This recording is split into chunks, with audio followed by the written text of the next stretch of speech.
Hello, and welcome to this week's episode of the Limitless Landscapers podcast. I'm Paula, your host, and today I'm talking about and celebrating the fact that I have run a landscaping business for the last 13 years. Huge milestone, but also lots of big lessons learned as well. So, if you're interested in finding out more, let's go to the show.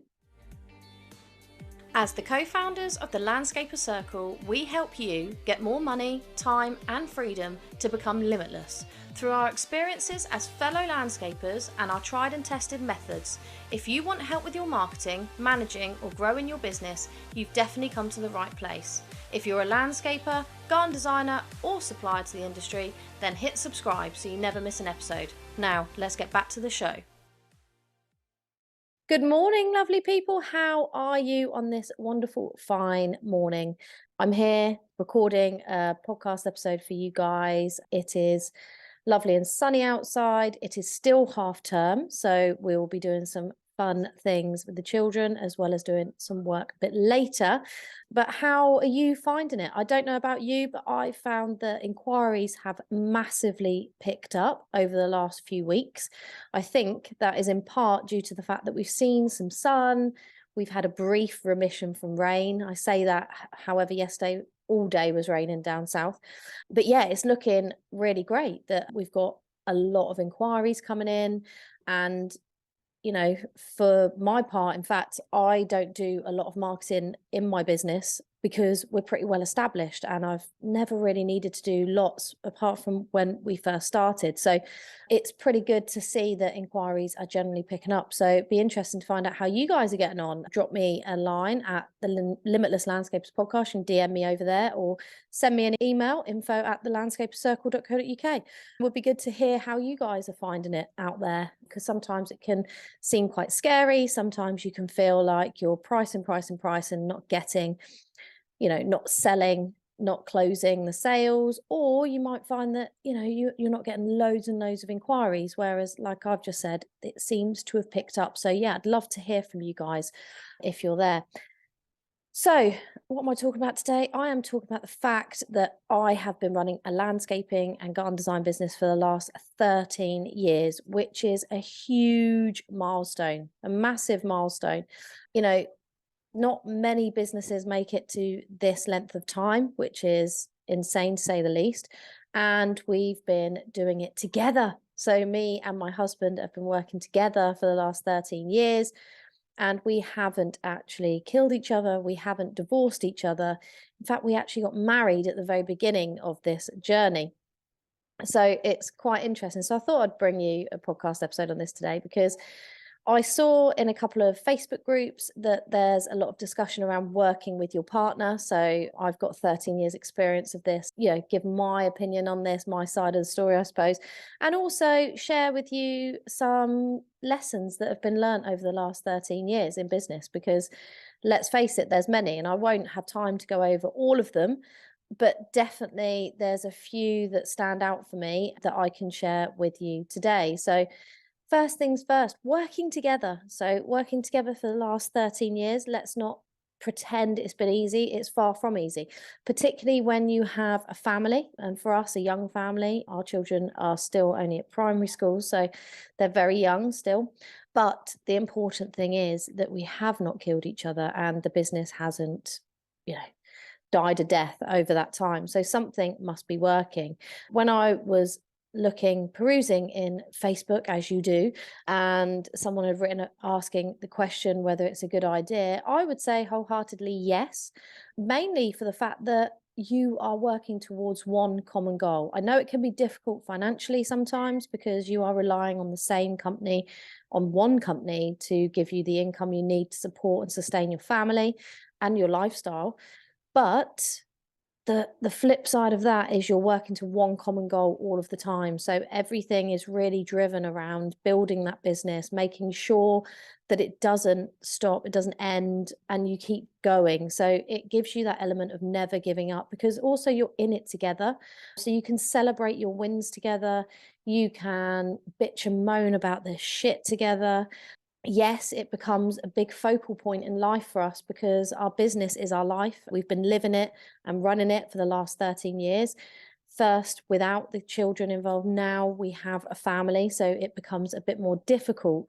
But essentially, it does give you that security that you are working towards one common goal. You're working together on something that's going to build a legacy for yourself, your family. I don't know what your succession plans are for yourselves, but the kids grow up seeing you running a business. They learn stuff from it. I mean, the amount of times that my children get involved and know about staff, they ask things about the business where they can come work with us. They get it because they see it all the time.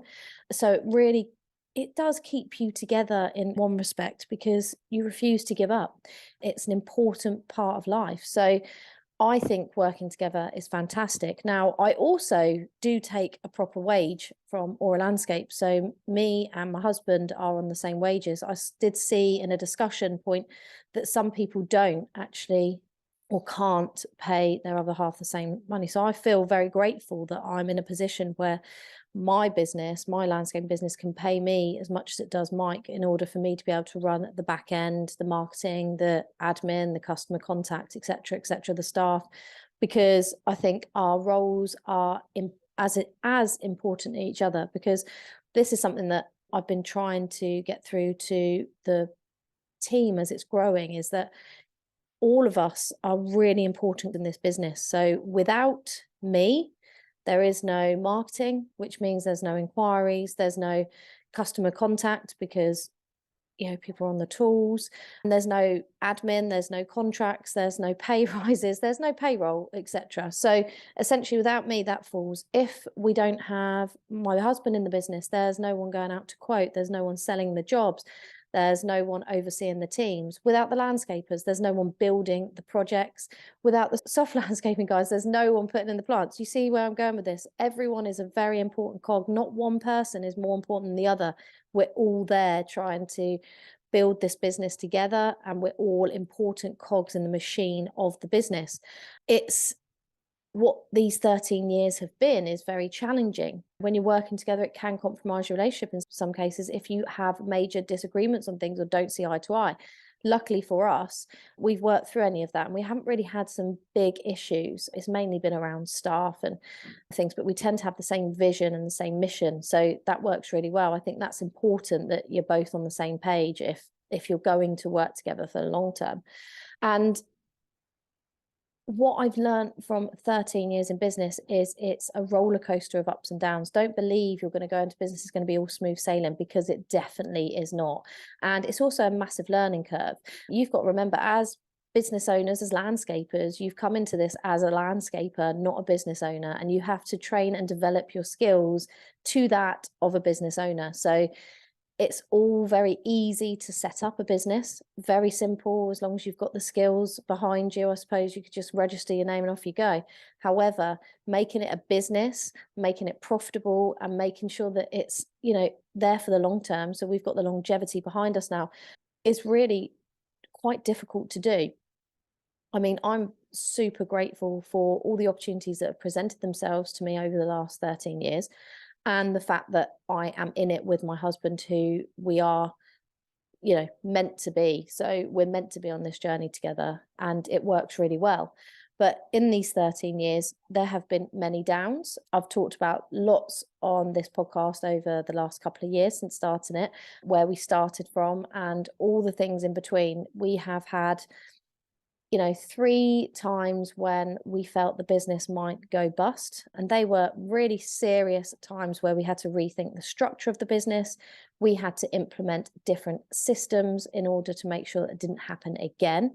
We had to learn huge lessons, which can be not only painful, but costly, not just in time, but in money. And then we had to rebuild. And I feel like I've rebuilt this business multiple times over 13 years, going from a large business right back down to just myself and Mike and starting again, and changing the direction all the time. So thinking of the vision and the mission behind it and changing direction, adding services, taking a chance on people that is very difficult when you've been burnt multiple times by choosing your choices in the wrong staff, and their behavior can really make you feel a little bit anxious about growing again. that's another sort of lesson I've had to learn, is that just because it went badly wrong the first time doesn't mean the second and third time it's going to go wrong. You're going to have learned, you're going to have improved, and you're going to be able to judge character and judge people a lot better that you bring it in. Something that I definitely need to highlight is the fact that you need to fire fast but hire slow. So many times I have been at the point where we are desperate for people. I think this is something that crops up a lot of the time for many landscaping companies. You get an influx of work and suddenly you haven't got enough staff to cover it. So you are hiring fast and you're hiring the wrong people.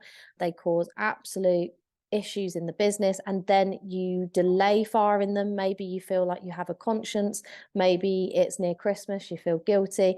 Maybe you just don't like confrontation, you don't want to fire them, or you're concerned because sometimes when you have to fire people, you're worried about what that means in legal terms. Like, what is the implications as the business? For me, we need to start, we do now hire much slower to make sure we get the right fit in the team. We offer full sort of, not training days, but almost trial days to see how they get on before going ahead and giving them a contract.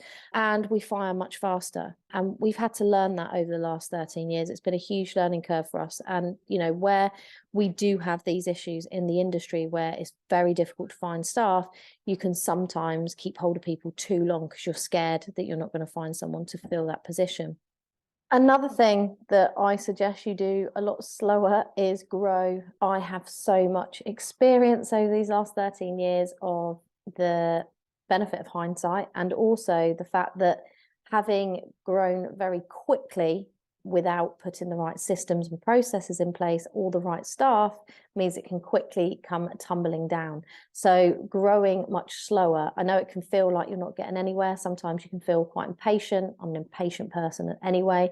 And essentially, it's just taking that time. So slow growth is much better than that really quick, rapid growth, because sometimes it can just become a beast quicker than you can tame that beast, so to speak. However, having been through periods of the rocky patches in business, as we all do, I know some of us will have had sleepless nights. I certainly have over the last 13 years around the business.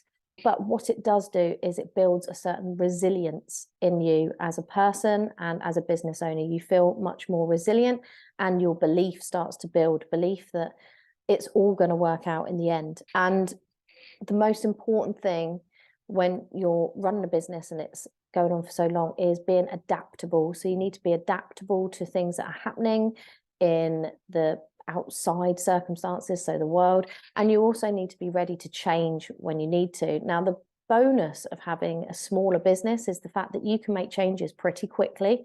If you are working for a large corporate company, change and diversifying and anything like that takes ages, because it's such a big company to try and implement a change into. Whereas when it's your own business and when it's quite small, you can adapt and change really, really quickly, which means that you can make sure you are building that longevity because you are able to adapt and change to any situation. So I definitely say that's something that you need to be mindful of as you're growing your business. Be mindful that you are willing and adaptable, you can change quickly, and you are open to that. And that's always being open to the opportunities that present themselves, looking for the abundance rather than the lack, and really seeing a way forward when sometimes it can feel like there's no way out and you are stuck in a rut, so to speak. The second thing I want to talk about is quality over quantity. This can be applied to many areas of the business, particularly when we're looking at landscaping. In my landscaping business, I pride myself on the fact that we're top quality installers. We produce quality visions and designs for our clients, and then we deliver that quality through our customer service. So that's really important to us. And also, we are one of the highest priced landscapes in the area. So again, we have to make sure that quality shines through. But it's also important when you're looking at your marketing. I've said at the beginning, I don't do a lot of marketing now. Now we're 13 years in, I don't need to do as much as I did when we first started the business. So essentially, my core marketing areas are making sure that my online profiles are up to date. So we're looking at the registered APL, hows or who's, whatever you call it, and making sure my website is working for me. So it's still generating contacts through the contact form. It's still gaining visitors that stay on, they don't bounce off. So these are really, really important.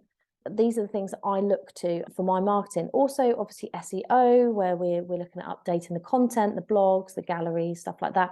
And I do have a presence on social media, but I don't focus on that because that doesn't generally bring me the inquiries that I need. Now, the only way I know whether I'm doing really good quality marketing or not, and it's generating the leads, is whether I'm tracking it. So I urge you, whatever stage of business you're in, you need to start tracking your marketing. So finding out where leads are coming from, what areas, what marketing pillars they're coming in from. So are they coming from social? Are they coming from website? Are they coming from your vans? Are they coming from word of mouth, referrals, etc., etc.? And then you need to double down on what is working. So instead of spreading yourself really thinly and doing loads and loads of marketing, which can be costly, financially and in time, you need to focus on what is working really well and do more of that to generate more. And that's kind of what I look at. So I know my website delivers me quite a lot of leads every month. I could give you the figures, but I haven't looked at my inquiry log today, so I can't share that with you. However, I also know that people might get to our website through seeing a post on social media. So I know I have to make sure I'm consistently posting on social media, but most importantly, my website needs to be on point in order to convert clients into good inquiries, which then convert into sales. We also don't need a lot of inquiries to have a successful landscaping business. So we don't need hundreds and hundreds of leads.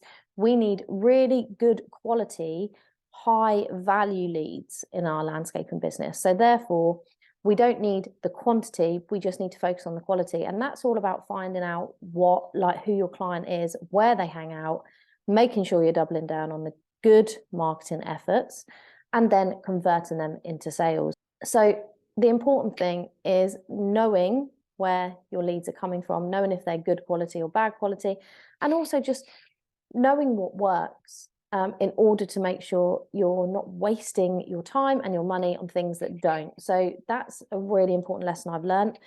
At the beginning, we used to do so much marketing, and that's because we were trying to build a reputation. We needed to get the brand out there. We need to make brand awareness, but also we tried lots of different stuff because we're all trial and error. With marketing, it's all trial and error. I could tell you what works for my business, but it might not work for yours.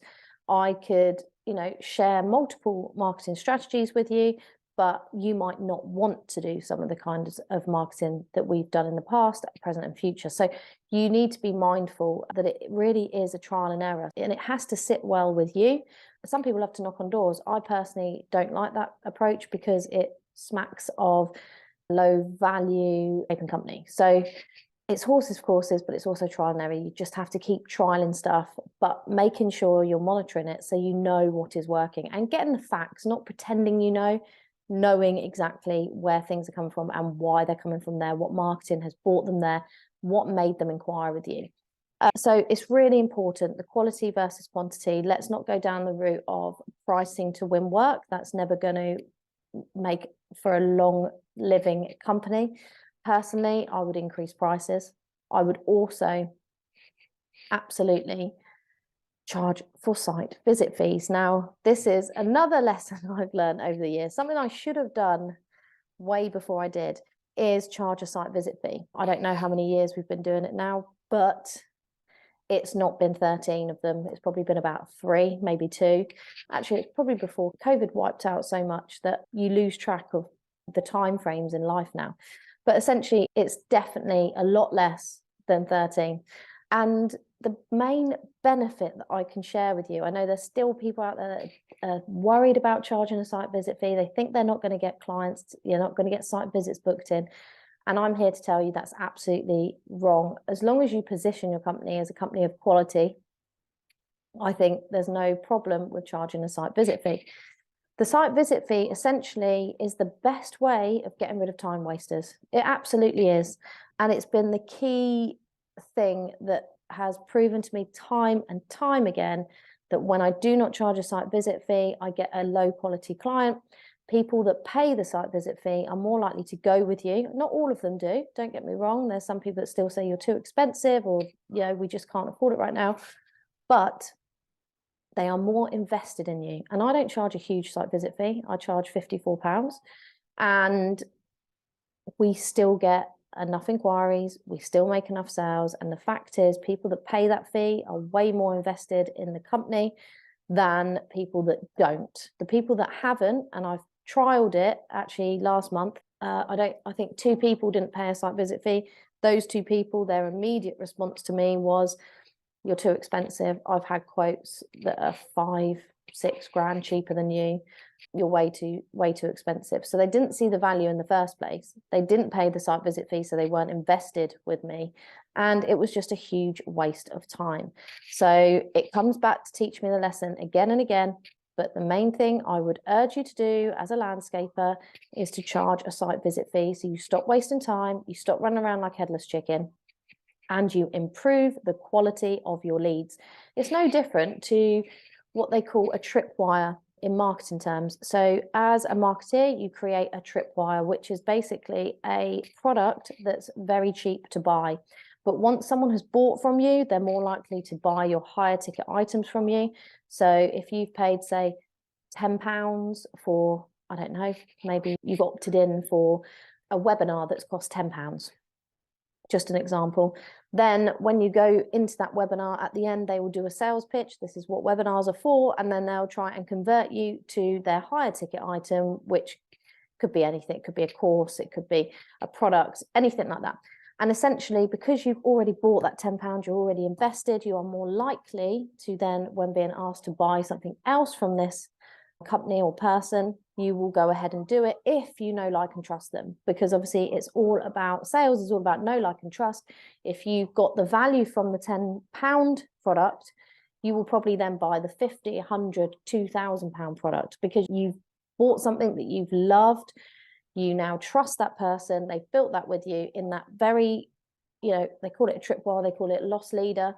Doesn't make you any money. These site visits do not make me money. Let me just be clear. £54 does not cover the time that goes into the actual consultation, the time that goes into creating the consultation, the quote, and it doesn't really cover any fuel bills, depending on where we're going.